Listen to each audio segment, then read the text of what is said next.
How to turn off quick chat in Among Us. Hello everyone and welcome back to our channel.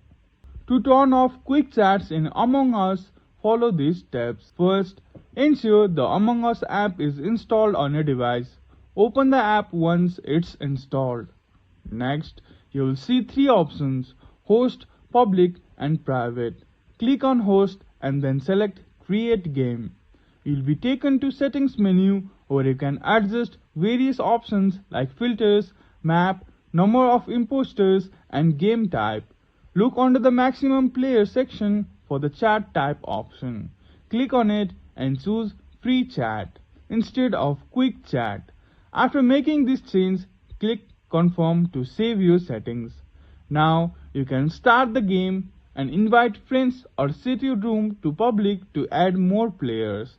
And that's it for setting up a room with free chat. And that's it. If you found this tutorial helpful, please consider liking this video and subscribing to our channel. Thank you for watching and we will see you again in the next video.